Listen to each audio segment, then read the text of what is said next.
Hi, my name is Day9, and I'm from the Day9 Daily, where we learn to be a better gamer.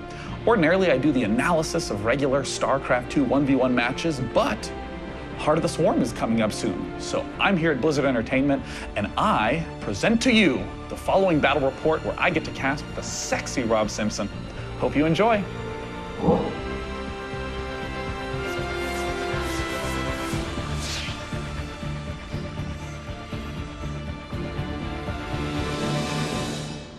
Hello, my name is Sean Day9 Plot from Day9 TV. And I'm Rob Simpson from Blizzard Entertainment, and today we are going to be watching a very special StarCraft 2 match from Heart of the Swarm. Now, it is important to note that this is a development build of the game, so all of the balance and all of the units that you see here are not necessarily final. But we still get the chance to see those sick new units in action and how the strategies of old collide with the strategies of new.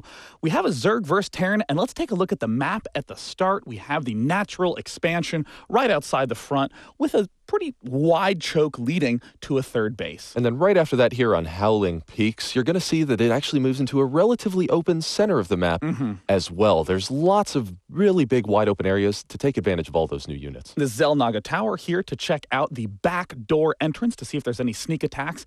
And this collapsible rock tower is an interesting formation. If you destroy it, it closes that path that has a little bit of rubble, the exact opposite of destructible rocks.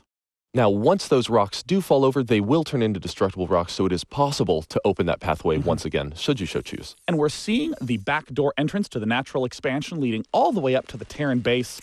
The basics of this map would be a big map with a lot of different attack paths and no real clear focus on the center. You can easily swing around to all the backsides. Right, that's right. On this map, you are going to have to be sure to have eyes on all sides of your army. Now, at this point, it's significant to note that the new units tend to be pretty late on. The Terran is largely factory-based. The Zerg has some late layer tech, but mainly new hive tech. So in other words, the opening stage of the game is going to look a lot like Wings of Liberty. That's right, and here we can see the Zerg player already laying down his expansion down at his natural. Nothing's going to be quite different. Obviously, we don't see him rushing gas or going for any sort of new crazy tech. Yeah, and likewise, down in the Terran base, we're seeing a pretty standard barracks followed by gas opening. It looks like the Zerg did throw down some extra drones before throwing down the pool. So this is a way to get a little bit more economy before you start building those units. Can consider to be somewhat of a risk unless you are baller enough to hold off all that early pressure with drones. And now back over here on the Terran side, we do see that he has just about finished up that tech lab. And his orbital command is also just about to wrap up as well. Now, he's opening with a Reaper. Yeah, you know, the Reaper Expand is a really common play. You get the Reaper out very early. It takes a lot of gas, but not really any minerals. So you'll start to see that Terran money skyrocket so he can expand soon enough. And now, this new feature for the Reaper is that they can research the combat drugs upgrade. This enables them to regenerate their health when they're out of combat, further increasing their harassment viability. And there it is, going down. So now the Reaper has the ability to pop in, do a little bit of damage. Those queens with their extra range can start to pick them off a little bit too easily unless you get that combat drugs upgrade in there. The Reaper has picked off the drone. A second gas geyser has gone down, and there is Reaper number 2 coming out. So it looks like an aggressive opening from the Terran. That's right. And so as we see the Terran player now start to move that Reaper across the map, you can see that the Zerg player is moving along very standard, as we've seen before, always going for double queens because you still want to keep up on all of that larva production. Yeah, there's no big drastic change where suddenly Zerg don't value larva and expanding. Zerg is always Zerg, but always has to worry about this exact kind of threat.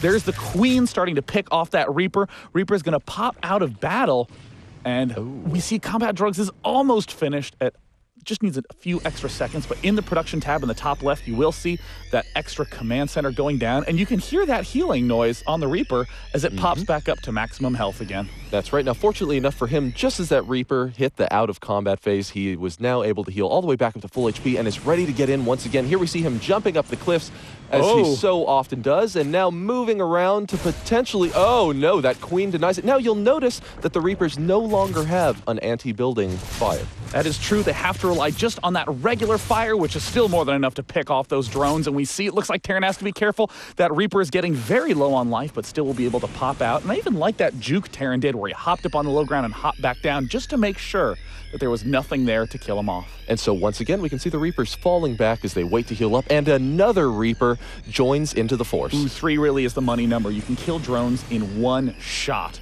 with all 3 of them. So now, while the Terran's doing all of this, you can see down on the mini-map, Terran has taken an expansion, and Zerg is still just scrambling to make sure that he can deflect this type of onslaught. Well, now, fortunately enough for the Zerg player, he is already repositioned with those queens down at the natural, because otherwise he would have easily been able to swing around there and harass those drones. Now, at this point in time, Zerg is playing in a very normal Zergy way from Wings of the Liberty, just making queens, getting that 3rd hatchery up very early that you see down right there. Huge focus on larva, very much so a Dongray Goo style of Zerg vs. Terran.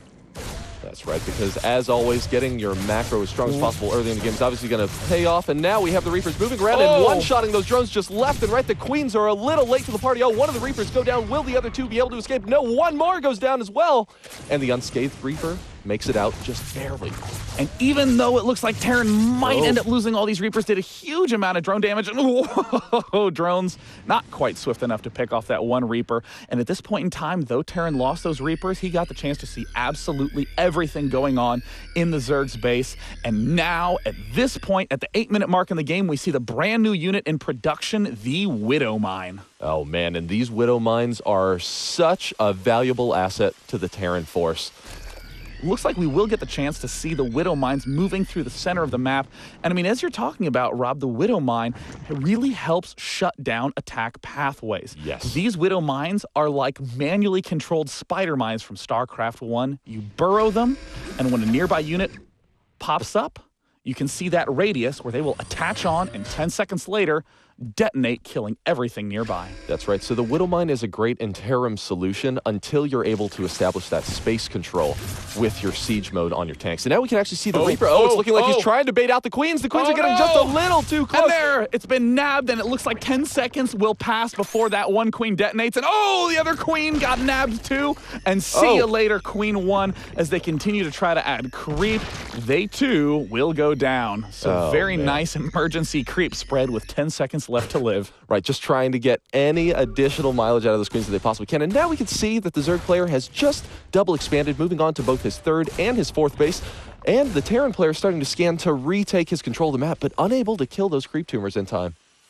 And in the meantime, I'd like to note that the Widow Mine is produced out of the regular old factory, so a reactor factory can produce them 2 at a time. That's right, and they only cost 75 minerals and 25 gas, so relatively cheap. And they're also cheap on the supply count as well, only requiring 1. Yeah, that's a huge step up from the Hellions that required 2. You can get them out quickly because they build fast, but man, do they force you to make a lot of supply depots. Now the Terran player is staying active on the map with his Reapers, and now back over here in the Terran base, he's now starting to move out for his 3rd, and now we can see the Hellions. They were just in their battle mode and have now switched back into Hellion mode to move across the map faster. Now, when they're in battle mode, they have 50% extra HP. And they also fire in that wide cone. They're a lot better in direct engagements, but the good old classic Wings of Liberty Hellions, still excellent for these harassment maneuvers. Being able to pick off all these units, he has to be careful. There's the Zerglings now surrounding. A great surround on that creep. I really think Terran might have to go switch into battle mode to engage those Zerglings effectively. Oh, wow, that would certainly help him if he's going to stay out there. But, it's looked like he's been deterred enough to fall back into the 3rd base. And now we can actually see another new Zerg unit being created in the production tab. Swarm Host is one of the new Zerg units, burrows under the ground and unleashes locusts one at a time, very much so like Broodlords launch the Broodlings, and we see that research up there allows those locusts to live a little bit longer, and wow, a really fast hive tech really to make use of those brand new Swarm units. And now we can see, once again, Terran player is staying very active with those Hellions and moving up into that 3rd base. Just as the Spinecrawler finishes, but the pre-igniter upgrade is finished, and he is just frying those drones. They don't even need to be lining up. And it looks like he will just roast as many drones as he can anyways. A lot of economic damage done to that top left expansion. Queen Spines still have very long range. Looks like these Hellions will be deflected. finally get picked off. But I mean, as you can see, the big theme of Terran is that with all those new factory units, the Widow Mine, the battle mode Hellion, and of course the Warhound that we have not gotten the chance to see, all that makes mech play very viable. And now we see, so 3 swarm hosts just popped out for the Zerg player. These are units that you're going to see move across the map and burrow and produce those locusts, just as you mentioned before. And the locusts are essentially free units. They don't cost anything. They don't cost any supply. They do live 15 seconds. They can get bumped up to 25 seconds with that special upgrade that we just saw finish up at the infestation pit. But they're excellent long-range siege weapons. And there's a swarm host popping out right now. And man, this Zerg is expanding very, very aggressively. That's right. Back down in Terran land, we can see that the Terran player is kind of ready with his siege line down here. Just as you've seen before, you always use those tanks to establish that space control. And now we have one of the Battle Hellions moving out. Oh, and those swarm hosts all burrow. And oh, no. That lone Hellion is just dismantled by the Locust. But we can see just how useful those Locusts are at potentially absorbing siege tank fire. And you can see that they are beasts. They absorb so much damage and deal so much damage. And there it looks like the Widow Mine's trying to step into position. Zergling's trying to pick them off, and the Locusts almost get all of them, but one Widow Mine does attach, and it looks like Zerg will have to rearrange burrow. And we see as that time elapses to Bluey, it goes down. Oh, just barely able to pull it out of there. Now, he tried to get a couple extra locusts, but just wasn't able to get it out in time. Yeah, you can see that those Widow Mines are definitely high risk, high reward. If you get in there and pick off a unit, you feel great. But if you hop in and lose all of them, you just wasted a ton of money. Ooh, now we just got to see that cute new creep tumor animation. Makes him look all slimy as the creep grows out. Oh, man, and now we have all the Battle Hellions trying to get through there, and in come the Locusts, and getting in a few of those hits, but not really able to finish those off. That huge cone of damage from those Battle Hellions is just so massive when you're able to do that slow push into the Zerg army. Swarm hosts now falling back, and there is the brand new Zerg unit, the Viper. Right now, what they are doing is chewing on their own buildings to regenerate energy. It's a great way to sap the life from units that really won't be taking any from buildings that won't be taking any damage soon. So that way you can get energy to do some of those new abilities that we'll get the chance to see in just a moment. And there's a duct picking up one of the siege tanks and taking it down, but here comes a huge pack of Widow Mines. Oh no, and all the Widow Mines are getting in. They may be able to burrow in time. Oh no, the Zerg player is not going to be able to get away from those. My God. And they all latch on, and it's just a matter of time until that army is gone. And there we see 2 of the swarm hosts running away. The rest die immediately, and a huge swing of supply. Oh, yes, that is the carnage that Widow Mines can be. As you can see, as long as they're able to get out there and burrow and attach to a target, the reward can be wonderful. And now we see the slow-moving mech army, the battle mode Hellions with their 45 extra life and their huge radius of damage. Now moving forward with the siege tanks. No Warhounds out on the map, still relying on that classic anti-mutalisk unit, the Thor. Wow, and now you'll see a slightly different army composition than we have currently in Wings of Liberty. You can see so many Hydralisks out there, and now here they are relatively quickly moving across that ground. Yeah, the Hydralisks do have a high tech speed upgrade that should be kicking into action soon if Zerg wants to maintain that effectiveness in the late game. And it looks like some of the Widow Mines do attach, but they don't really do that much damage, Rob. Oh, no, because when you just have a bunch of small, individual, low-cost units, the Widow Mines really cannot hit their maximum cost efficiency. And now we see the Terran player pushing up into that third, and it's looking like it's now forced the Zerg player to pull back his army to try to eliminate this threat. Oh, Terran doing a great job just distracting Zerg. We see another Viper there. We'll have to consume on a building to get enough energy to do a well-timed abduct and pick off some of those Thors or even the siege tanks. They're consumed going again. Now, consuming in a situation like this can be a little bit risky because the Terran player isn't too far away, so any amount of additional damage done to your buildings can end up hurting you. Absolutely. I mean, we do see that huge pack of Hydras moving through the middle of the map, and even though there's this destruction going down on this side of the screen, we see in the bottom right, yoink! Just snatches up the Thor. Really nice grab there. And the Zerg player in the bottom right has started to re-expand while there's this attack at the front. Those Battle Hellions have to be very careful. The Hydralisk range and speed is so sick, and we see the Vipers continuing to consume. The Hydra Viper Hive Tech combo is just brutal. Oh man, just biding their time and getting in there. Oh, and pulling the tanks as they siege, enabling them to get focused fire down from the Zerg player. Now the Zerg player is looking in condition to break through this siege line. We're seeing some great new Hydralisk death animations as finally the mech beast mode army of Terran is eliminated. And you know, those Vipers worked so well, no reason to stop using them.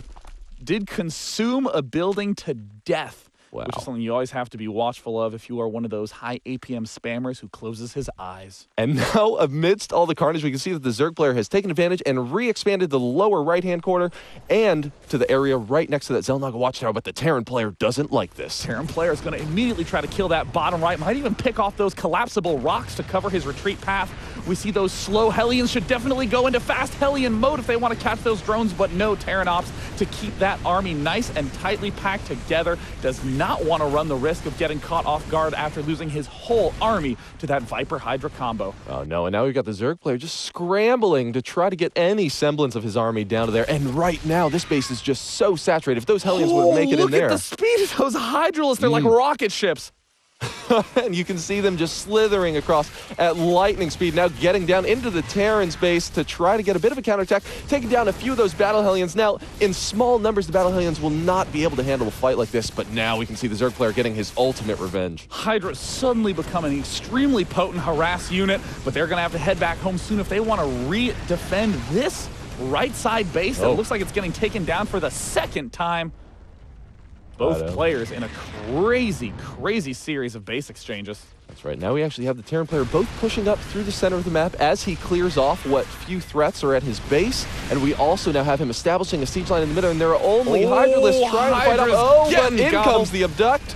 Just snatching up those siege tanks one at a time, really knocking down the damage-dealing mixture of that force. No Infestor Broodlord necessary. This mobile early Hive Tech force is relatively cheap on the resources, and as you can see, cleans up a mech army quite well. Oh, and now the Zerg player getting out here, he's going to land down that expansion.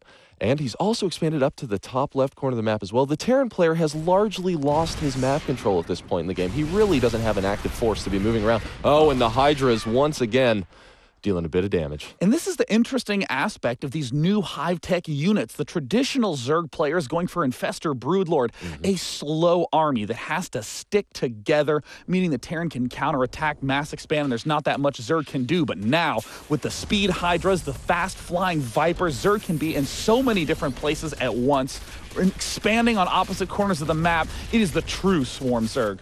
Right now, oh wow, those Vipers actually look just a little overexposed. Will they be able to get in a couple of those Abducts? No, the Zerg player is now forced into a bit of a retreat, now pulling in one of those tanks.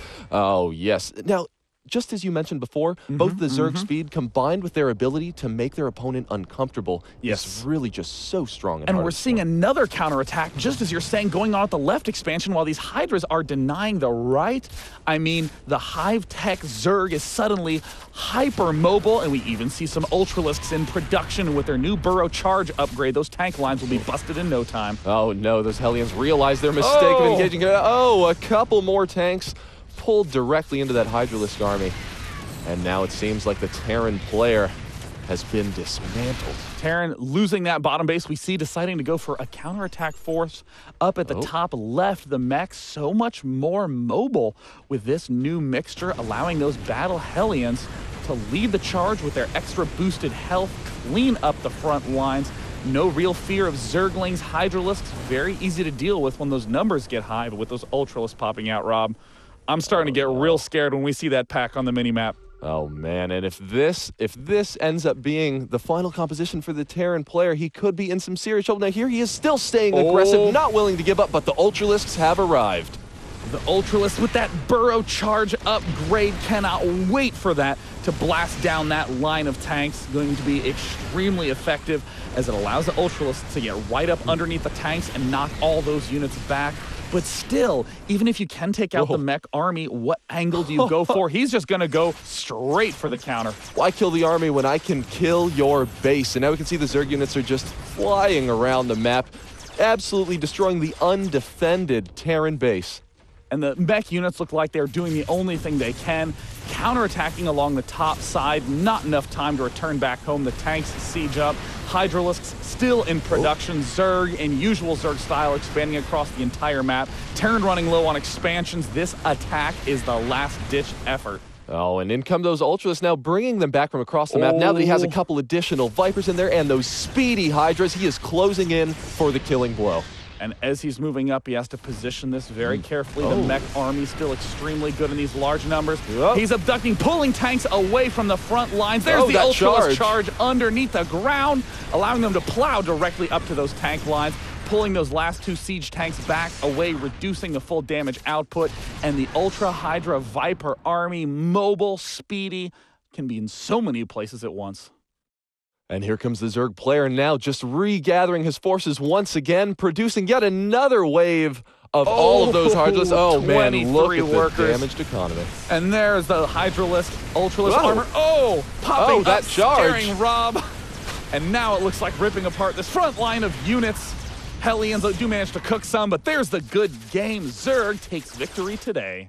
So we hope you got the chance to enjoy this new showcase of strategy and units in Heart of the Swarm. I'm Day 9. And I'm Rob Simpson. Thanks for watching.